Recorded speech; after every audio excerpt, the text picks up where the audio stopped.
இன்னைக்கு நம்ம இதை பற்றி பார்க்க போறோம்னா இன்னைக்கு நம்ம வந்து ரோல்ஸ் ராய்ஸ் காரை பற்றி தான் நீங்கள் பார்க்க போகிறோம். ஸோ இந்த காரை பற்றி நான் ஃபுல் எக்ஸ்பிளைன் பண்ணிக்கிறேன்.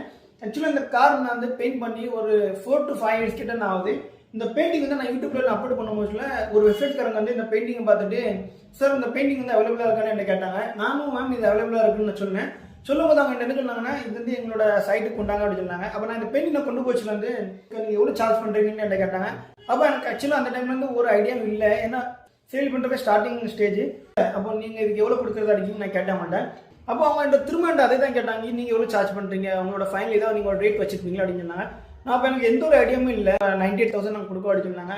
அப்போ வந்து நான் ரொம்ப ஹாப்பியாகுனேன். இதில் என்ன டிஸ்ட் இருக்குன்னா இதுக்கு வீடியோ வந்து நீங்கள் யூடியூப்லேருந்து நீங்கள் எடுத்துடணும், வேற வந்து இதுலேருந்து உங்களோட சைன் இருக்கக்கூடாது அப்படின்னு சொல்லிட்டாங்க என்கிட்ட. அப்போ எனக்கு பேடாக ஃபீல் ஆச்சு. என்னன்னா நம்ம பண்ண பெயிண்டிங்கு அவங்க நம்மள்டே சொல்கிறாங்க உங்களோட சைன் அதில் இருக்கக்கூடாது, அவங்களோட பிராண்டுக்கு நேம் வந்து அதில் சிக்னேச்சர் ஆகி அவங்க வந்து அவுட் ஆஃப் கண்ட்ரி சேல் பண்ணுறாங்க, அவங்க வந்து இந்தியாவில் சேல் பண்ணல. ஸோ அதனால தான் நான் அவங்கள்ட்ட சொல்லிட்டேன், இல்லாமல் நீங்கள் ஒரு 50,000 கம்மியாக கொடுத்தா கூட எனக்கு ப்ராப்ளம் இல்லை, ஆனால் என்னோட சைன் வந்து நான் போட்டே ஆகணுன்னு அவங்கள்ட்ட நான் சொன்னேன். அப்போ அவங்க வந்து என்னை ரிஜெக்ட் பண்ணிட்டாங்க. அவங்க சொன்னாங்க ஓகே சார் தேங்க்யூ அப்படின்னு சொல்லிட்டு.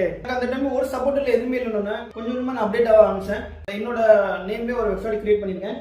ஸோ இந்த வெப்சைட்ல வந்து இப்போ இந்த பெயிண்டிங் வந்து அவைலபிளாக இருக்குது. இந்த பெயிண்டிங் வந்து நான் 48,000 நான் சோல்ட் பண்ணுறேன். அது இந்தியாவுக்குள்ள ரோல்ஸ் ராய்ஸ் கார் வந்து ரொம்ப யார் ஒரு ரசித்து அதை வந்து அது கூட பயணம் பண்ணுறாங்களோ அவங்க மட்டும்தான் இது வந்து ஃபீல் பண்ணி இந்த பெயிண்டிங் வந்து நீங்கள் வாங்க முடியும். மற்றவங்களும் வாங்கணும்னு ஆசைப்பட்டாலும் என்னோட இன்ஸ்டாகிராம் வந்து டிஎம் பண்ணுங்கள், நான் கண்டிப்பாக அதுக்கு வந்து ரிப்ளை கொடுப்பேன்.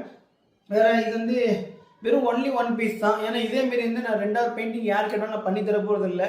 ஒரு பெயிண்டிங் வந்து ஒரு ஆளுக்கு மட்டும் தான் அது ஓனராக ஆக முடியும். அது வந்து சேம் காப்பி வந்து நான் பண்ண மாட்டேன் யாருமே. இந்த பெயிண்டிங் பிடிச்சிருந்தேன்னா கண்டிப்பாக எனக்கு கீழே கமெண்ட் பண்ணுங்கள். வேற என்னோட வெப்சைட்லும் இந்த பெயிண்டிங் வந்து அவைலபிளாக இருக்குது. நம்ம இப்போ அடுத்த வீடியோவில் பார்ப்போம். Okay bye.